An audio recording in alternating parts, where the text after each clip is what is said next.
সম্পর্ক ঘিরে মনের ভিতর জটিলতা হচ্ছে জমা। জানা কি আছে এর অন্যতম প্রধান কারণ অতীত ট্রমা। দুজনের মধ্যে সমস্ত কিছু ঠিকঠাক থাকা সত্ত্বেও অনেকের ক্ষেত্রে সম্পর্কটি কেন খারাপের দিকে এগিয়ে যেতে থাকে তা আমরা অধিকাংশ জনই বুঝে উঠতে পারি না। ঠিক যারা এই ধরনের সমস্যার সম্মুখীন হচ্ছেন তাদের কাছে একটি প্রশ্ন করি, আপনাদের জীবনের অতীত ট্রমা আপনাদের সম্পর্কটিকে অসুস্থতার পথে ঠেলে দিচ্ছে না তো? ফিট ফিউশনের আজকের পর্বে আমি আলোচনা করব ৪ ধরনের ট্রমার বিষয়ে, যেগুলির শিকার হওয়ার ফলে নিজেদের অজান্তেই বর্তমান সম্পর্ক ক্ষতিগ্রস্ত হতে পারে। আপনাদের জানাবো ট্রমার কারণ, যাতে আপনাদের বুঝতে সুবিধে হয় যে অতীত ট্রমার কারণেই আপনাদের সম্পর্কটি ক্ষতিগ্রস্ত হচ্ছে কিনা বা ক্ষতিগ্রস্ত হওয়ার সম্ভাবনা দেখা দিতে পারে কিনা। আজকের পর্বটি শুনতে শুনতে যদি আপনি আপনার ভিতরের অনুভূতিগুলির সঙ্গে কোনো রকমের মিল খুঁজে পান, তবেই আপনার পক্ষে সম্ভব নিজেকে ট্রমামুক্ত করার জন্য পদক্ষেপ নেওয়ার। ট্রমা শব্দটির সঙ্গে আমরা কম বেশি সকলেই পরিচিত হলেও আমরা হয়তো অনেকেই জানি না যে আমাদের অনেকের ভিতরেই লুকিয়ে থাকা ট্রমা আছে। প্রথমেই কথা বলবো রিজেকশন ট্রমা, অর্থাৎ প্রত্যাখ্যানের ফলে যে ট্রমা সৃষ্টি হয় তা নিয়ে। শৈশবে বা কৈশোরে আপনার ভালো লাগার বা ভালোবাসার মানুষটি হয়তো আপনাকে এমনভাবেই প্রত্যাখ্যান করেছিলেন তাতে আপনি তীব্র আঘাত পেয়েছিলেন, আর সেই রেশ আজও আপনার মনে গেঁথে আছে। বেশ, একটি ছোট্ট উদাহরণ দিই। আপনার জীবনের প্রথম ভালো লাগার বা ভালোবাসার মানুষটিকে হয়তো আপনি জানিয়েছিলেন আপনার মনের কথা, বলেছিলেন তাকে, তোমাকে আমার বড্ড ভালো লাগে। তার উত্তরে হয়তো তিনি আপনাকে মুখে কিছু বলেননি, কিন্তু তিনি আপনার দিকে তাকিয়ে এমন তাচ্ছিল্যে ভরা বিদ্রূপের হাসি হেসেছিলেন যাতে আপনি স্পষ্ট উত্তর পেয়েছিলেন, ইউ আর রিজেক্টেড। আপনার হয়তো মনে হয় যে সেই স্মৃতি আপনার মনে আর সেইভাবে নেই, কিন্তু আপনি সম্পূর্ণ ভুল। সেই স্মৃতি আপনার মনে আজও এতখানি স্পষ্ট যা আপনাকে আপনার বর্তমান সঙ্গী বা সঙ্গিনীকে কোনো রকমের প্রস্তাব দেওয়া থেকে আপনাকে আটকায়। আপনি হয়তো ভাবলেন যে আপনি তাকে বলবেন যে চলো একটা সিনেমা দেখে আসি, সঙ্গে সঙ্গে আপনার মনে হবে তিনি হয়তো আপনাকে বলবেন না আমি যেতে পারবো না, এবং সেই প্রত্যাখ্যানের ভয়ে আপনি তাকে প্রস্তাবই দিলেন না এবং নিজে ভিতরে ভিতরে অস্থির হতে থাকলেন। এবার আপনার সঙ্গী বা সঙ্গিনীর কথা একটিবার ভাবুন। তিনি বুঝতে পারছেন আপনি কোনো একটি সমস্যার সম্মুখীন হয়েছেন, তিনি আপনাকে জিজ্ঞাসা করছেন সমস্যার কারণ, আপনি কোনো উত্তরই দিচ্ছেন না। উত্তর দেবেন কি করে? আপনি তো নিজেই জানেন না আপনার ভিতরে ঠিক কী রকমের সমস্যা হচ্ছে। হয়তো তিনি সত্যি সত্যি ব্যস্ততার কারণে যেতে পারলেন না, তিনি আপনাকে জানালেন যে না তিনি যেতে পারবেন না।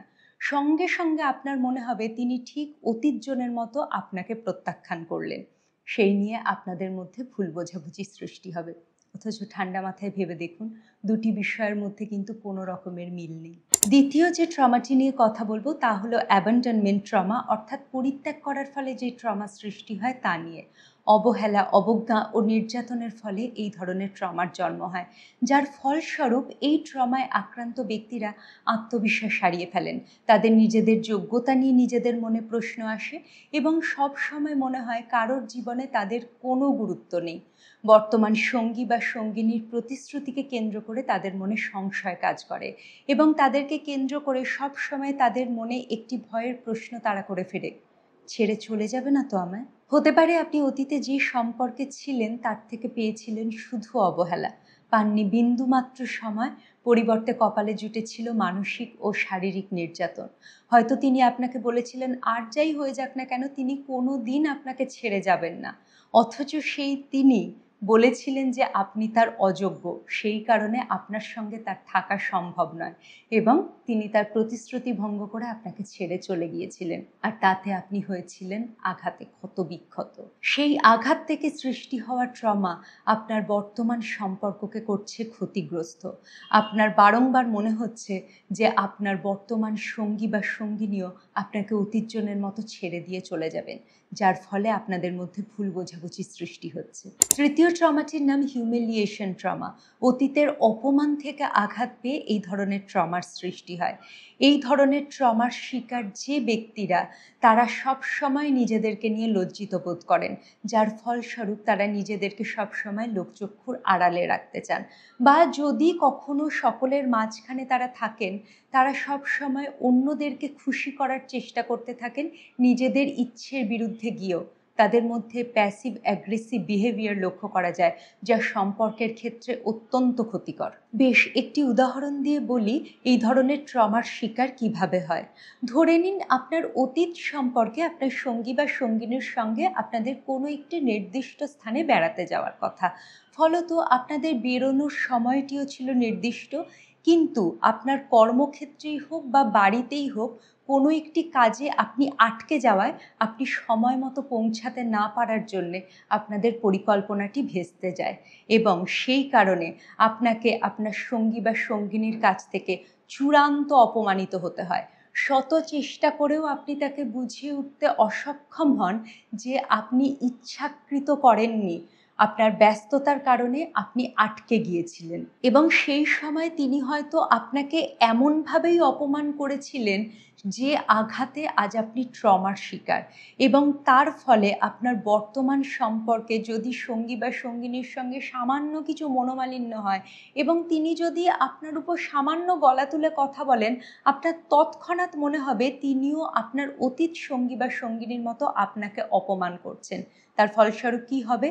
আপনি চুপ করে যাবেন, আপনার ভিতর ভয় কাজ করতে থাকবে এবং এও হতে পারে আপনি ভবিষ্যতে গিয়ে আউটবার্স্ট করলেন, যা কিন্তু আপনাদের সম্পর্কের জন্য অত্যন্ত ক্ষতিকর।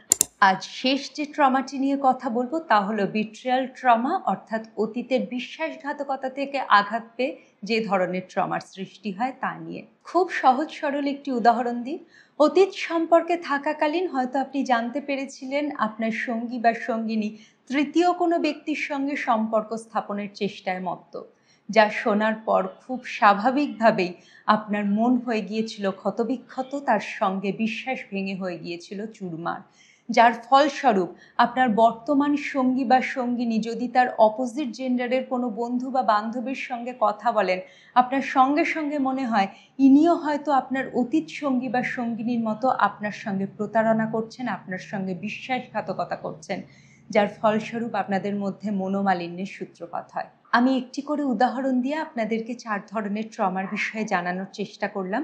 যদি আপনি উপলব্ধি করতে পারেন যে ট্রমার কারণেই আপনাদের সম্পর্কে জটিলতা সৃষ্টি হচ্ছে, তবে অনুরোধ সময় নষ্ট না করে আপনার সঙ্গী বা সঙ্গিনীকে বিষয়টি জানান এবং নিজেকে ট্রমামুক্ত করার জন্য পদক্ষেপ নিন। প্রয়োজনে মনোবিদের পরামর্শ নিন এবং অতীত সম্পর্কের খারাপ স্মৃতির সঙ্গে বর্তমান সম্পর্ককে গুলিয়ে না ফেলার অনুরোধ করলাম। আজ তবে আসি, দেখা ও কথা হচ্ছে পরবর্তী ভিডিওতে। নোটিফিকেশন পেতে সাবস্ক্রাইব করতে পারেন আমার ইউটিউব চ্যানেল অথবা ফলো করতে পারেন আমার ইনস্টাগ্রাম হ্যান্ডেল নাম fit fusion dance, link description বক্সে দেওয়া থাকবে। Stay fit, stay happy.